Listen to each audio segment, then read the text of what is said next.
Good morning class 7। ये आपका next video है चैप्टर नंबर 2 का।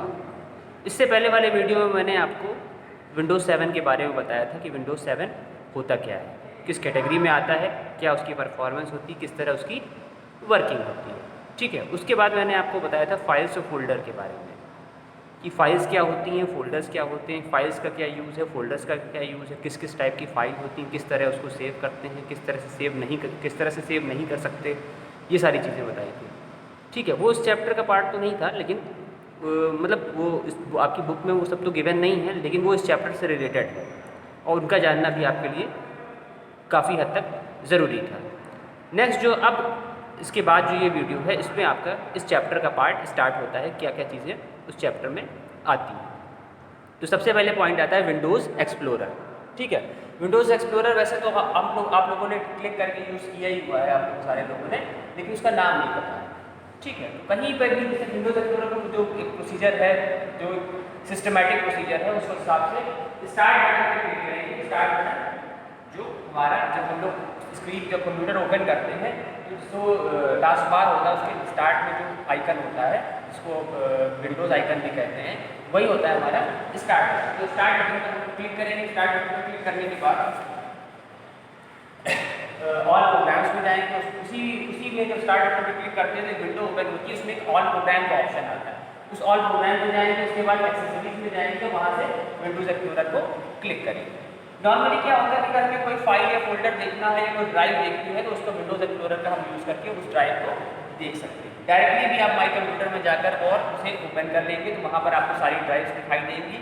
राइट हैंड साइड में, लेफ्ट हैंड साइड में उनके कंटेंट दिखाई देंगे। जब हम वो ड्राइव ओपन करते हैं तो उन ड्राइव से रिलेटेड जो फोल्डर्स होते हैं वो right hand side, left hand side में दिखाई देते हैं और उनकी डिटेल्स बाकी के सारे होंगे, और जो भी उसके अंदर का कंटेंट है वो हमें राइट हैंड साइड में दिखाई देगा। ठीक है, तो नॉर्मली सर्चिंग के लिए, व्यूइंग के लिए, देखने के लिए हम लोग विंडोज़ एक्सप्लोरर का यूज़ करते हैं। ऐसा कोई चीज़ नहीं है जो कि मतलब बहुत ऐसा डिफिकल्ट है। नॉर्मली से लोग माउस क्लिक करके उसमें पहुँच जाते हैं। इसलिए स्टैंडर्ड प्रोसीजर उन्होंने बता रखा है बुक में कि इस तरीके से जाएँ, लेकिन डायरेक्टली आप माउस क्लिक करते हुए अंदर जाकर जो भी चीज़ें आपको देखनी हो वो डायरेक्टली देख सकते हैं।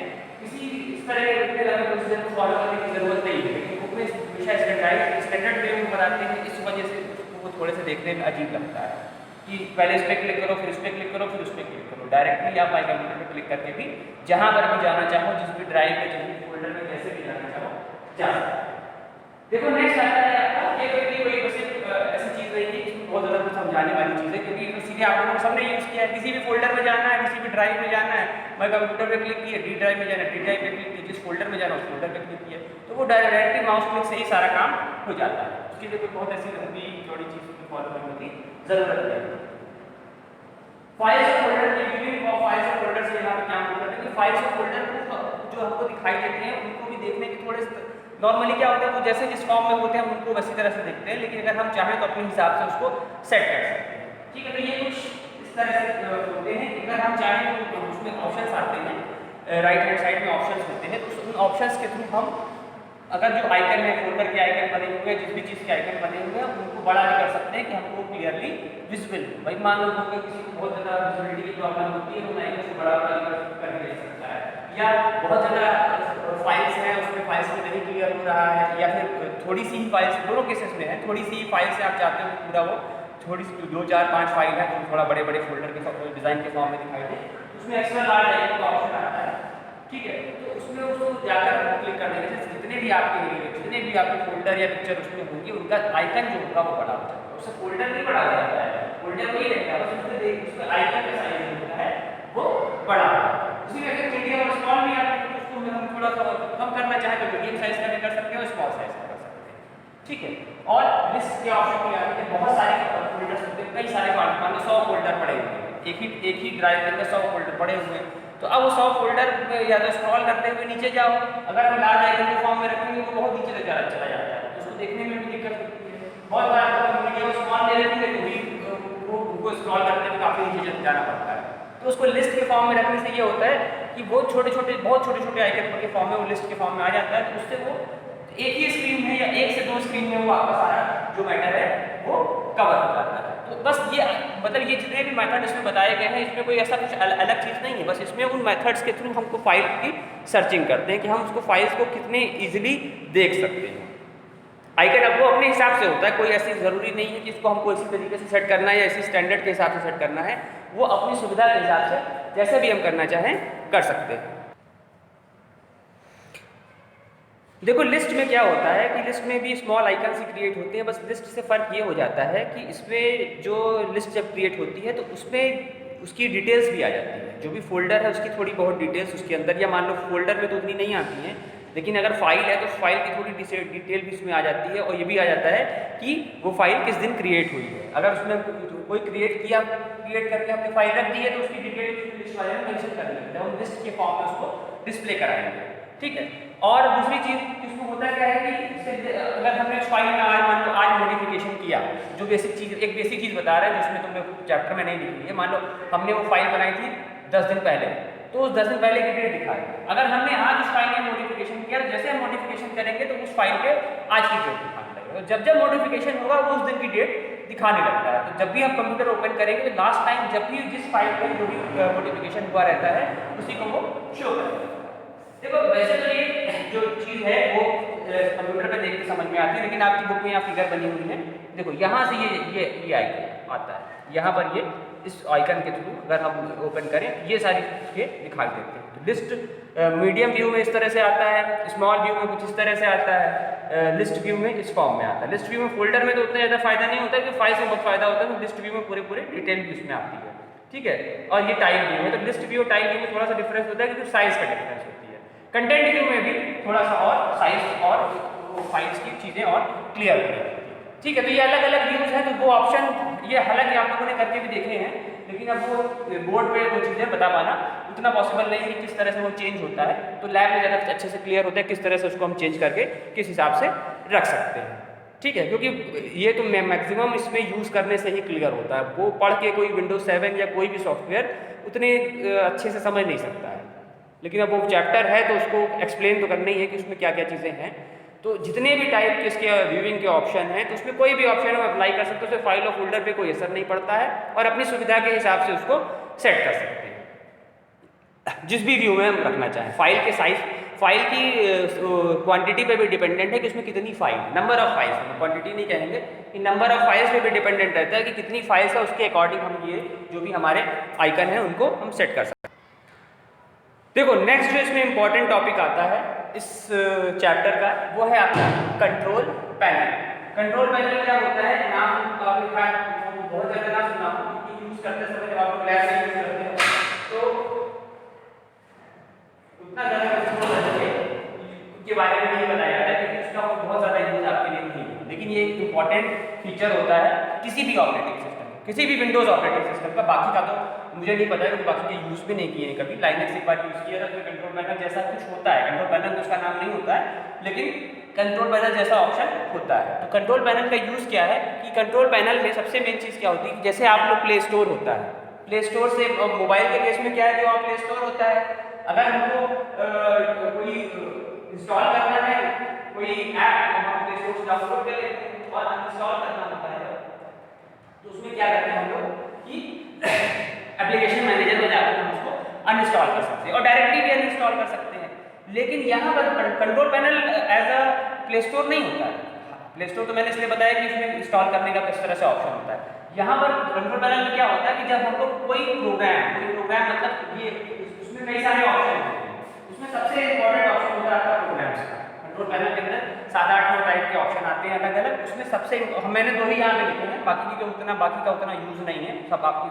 तो उसमें सबसे अगर हमें कोई प्रोग्राम या कोई प्रोग्राम का मतलब यहाँ पर कोई भी सॉफ्टवेयर जो हमने इंस्टॉल किया उसको अनइंस्टॉल करना है, तो उसके लिए हमको कंट्रोल पैनल में जाना होगा। कंट्रोल पैनल में जाएंगे, प्रोग्राम्स में जाएंगे, फिर उसमें प्रोग्राम्स पे क्लिक करेंगे तो अनइंस्टॉल का ऑप्शन आता है, तो उससे हम उस पर फिर उस जो सॉफ्टवेयर को अनइंस्टॉल करना उस पर क्लिक करेंगे और फिर अनइंस्टॉल पे क्लिक कर देंगे तो वो सॉफ्टवेयर अनइंस्टॉल होगा।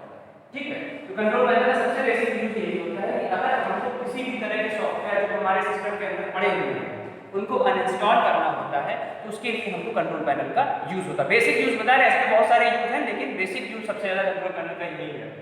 माउस और कीबोर्ड की सेटिंग चेंज करने के लिए भी हम इसका यूज करते हैं। तो आप लोगों ने कई बार ऑब्जर्व किया होगा कि लैब में आप जाते हो तो कर्सर जो होता है कई बार अलग अलग फॉर्म में आता है। तो उसमें होता क्या है, कोई खुराफाती आप लोगों जैसा कोई खुराफाती होता है स्टूडेंट जिसमें थोड़ी बहुत जानकारी होती है कंट्रोल पैनल की, तो वो उस कंट्रोल पैनल ऑप्शन में जाके माउस के ऑप्शन में जाके माउस की सेटिंग को चेंज कर देता है।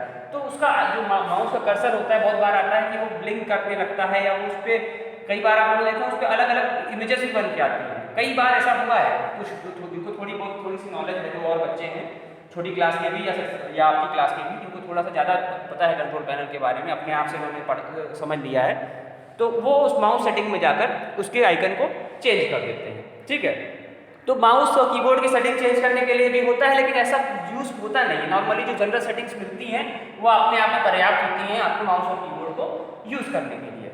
लेकिन जब भी कोई हमें सॉफ्टवेयर अनइंस्टॉल करना है, हालांकि इससे पहले शायद 6 में शायद ऐसा था या नहीं, मुझे ध्यान नहीं है, लेकिन ये वाला मैंने कई बार दिखाया है। जब ये चैप्टर आता है तब कोई भी जो भी सॉफ्टवेयर उस सिस्टम के अंदर पड़ा होता है तो उसको अनइंस्टॉल करके इंस्टॉल करके मैंने दिखाया है कई बार। जब भी लैब होती है, जब भी ये चैप्टर जिस भी क्लास में आता है, तो आपसे पहले भी जो क्लास 7 रही होगी या क्लास 6 में भी हो सकता है, बताया मुझे एग्जैक्टली याद नहीं है क्योंकि बहुत सारे क्लासेस में सेम चैप्टर होते हैं।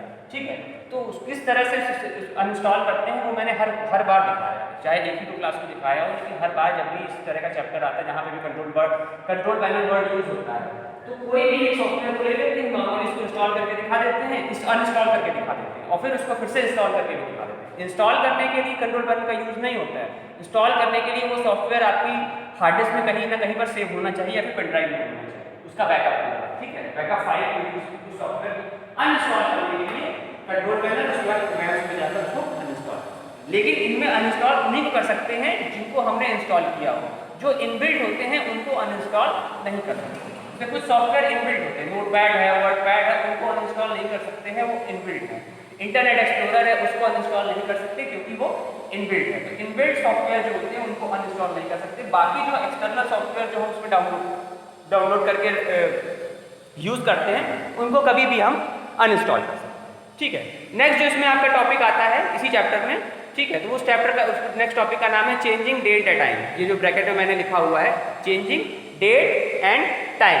तो इस टॉपिक में क्या है, ये टॉपिक कंट्रोल पैनल से रिलेटेड है। कंट्रोल पैनल में एक ऑप्शन होता है क्लॉक लाइन में देखने का, ठीक है, वहां उससे भी हम डेट और टाइम को चेंज कर सकते हैं।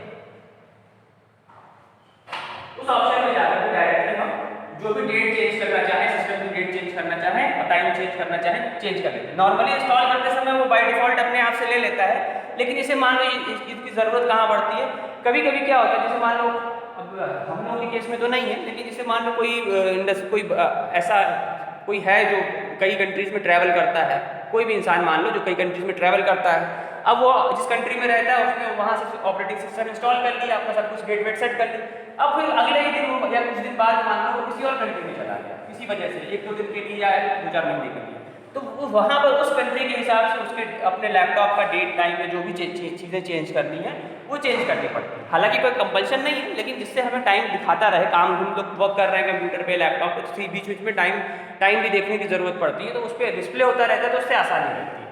तो ऐसे केसेस में डेट और टाइम को चेंज करना पड़ता है। अभी मतलब आप अपना लैपटॉप यूज़ करना है, थोड़ी देर मान लीजिए किसी दिन आपको दुबई जाना पड़ गया, कोई भी इंसान है, तो अब वहाँ पर टाइम जोन जो होगा अलग हो जाता है। जैसे आप लोगों ने ज्योग्राफी में पढ़ा होगा, हर जगह पे अलग अलग टाइम जोन चलते हैं, तो उन टाइम जोन के हिसाब से भी हमको अपना कंप्यूटर या लैपटॉप में उसकी सेटिंग को चेंज करना पड़ता है। ठीक है, तो उसी तरीके से ये जो चेंजिंग डेट एंड टाइम का ऑप्शन होता है, इसके थ्रू हम लोग जब भी चाहे अपने सिस्टम की डेट और टाइम जो भी है उसको चेंज कर सकते हैं। तो कंट्रोल पैनल में यही डेट और टाइम का ऑप्शन आता है, वहाँ से जाकर आप डायरेक्टली इसको इंटरनेट का यूज करके भी चेंज कर सकते हैं और मैनुअली भी चेंज कर सकते हैं, जैसे भी चेंज करना चाहे, दोनों तरीके होते हैं, दोनों तरीकों से आप इसे इजीली चेंज कर सकते हैं। कभी वैसे तो ज़रूरत नहीं पड़ती है नॉर्मली, क्योंकि सिस्टम को लेके तो कोई कहीं जाता नहीं है, लेकिन कुछ केसेस में ऐसा होता है भाई, जो लोग ट्रैवल करते हैं, कई सारी कंट्रीज ट्रैवल करते हैं, लैपटॉप है उनके पास, तो उनके केस में इस तरह है कि वो टाइम और डेट चेंज करनी पड़ती है, तो रीज़न के हिसाब से वो टाइम जोन भी उसमें दिखाता है। जो हम लोग का टाइम जोन है वो मुंबई, दिल्ली, चेन्नई और ये वाला टाइम जोन होता है, ठीक है, तो उसमें इंडियन टाइम जोन होता है, तो उसके हिसाब से उसको सेट कर दिया जाता है। उसके बाद वो टाइम जो है उसी के अकॉर्डिंग चलता रहता है। ठीक है, तो अगर वो आदमी इधर से उधर जा रहा है, ट्रैवल कर रहा है, तो ऐसे केसेस में ये डेट और टाइम का ऑप्शन, या कभी कभी मान लो किसी वजह से डेट गलत आने शो डिस्प्ले करने लगी, किसी कारण से कुछ ऐसा हुआ कि डेट जो है गलत डिस्प्ले कर रही है, तो उस केस में भी हमको डेट को चेंज करना पड़ता है। तो इनकी इसका भी यूज़ होता है, उतना ज़्यादा यूज़ नहीं होता है लेकिन यूज़ होता है। अब इस चैप्टर में थोड़ा सा आपका और पार्ट बचा है, फॉन्ट क्या होते हैं, माउस और कीबोर्ड के बारे में थोड़ा सा बताना है, थोड़ी सी उनकी सेटिंग के बारे में बताना है, जो ज़्यादा नहीं है, एक वीडियो और बनाएंगे तो ये वाला चैप्टर कवर हो जाएगा। बाकी टेस्ट की प्रिपरेशन आप लोग करते रहें, ये चैप्टर टेस्ट से पहले तो कवर हो ही जाएगा। बाकी कंटेंट तो मैंने आपको बता ही दिया कि बुक की रीडिंग आपको लगानी है, और जो बुक की रीडिंग लगाएगा वही सारे क्वेश्चन कर पाएगा। और जो भी एक्सरसाइजेस हैं, क्वेश्चन आंसर्स हैं, उनमें से भी क्वेश्चन आएगा, घुमा कर आएगा। क्वेश्चन आंसर्स के बीच में से भी आ सकता है, एक्सरसाइजेस में भी वो क्वेश्चन घुमा घुमा कर आ सकता है। तो इसके लिए आप लोग थोड़ा प्रिपेयर रहें, हल्के में बिल्कुल भी ना लें टेस्ट को, क्योंकि इस टेस्ट से आप, क्योंकि अभी कब स्कूल खुलेगा इसका कोई आइडिया नहीं है, तो इसी तरीके से टेस्ट होते रहेंगे, इसी तरीके से एग्जाम भी होगा आपका। तो हर चीज़ ऑनलाइन होनी है, तो उसको इस तरह से बनाया गया है पेपर कि उसमें चीटिंग की गुंजाइश ना के बराबर रहे। तो क्वेश्चन आंसर इसीलिए नहीं पूछे जा रहे हैं, MCQ के फॉर्म में क्वेश्चन होंगे तो आप उसका जवाब दे देंगे और जैसे भी होगा मतलब कर सकते हैं। Okay, thank you.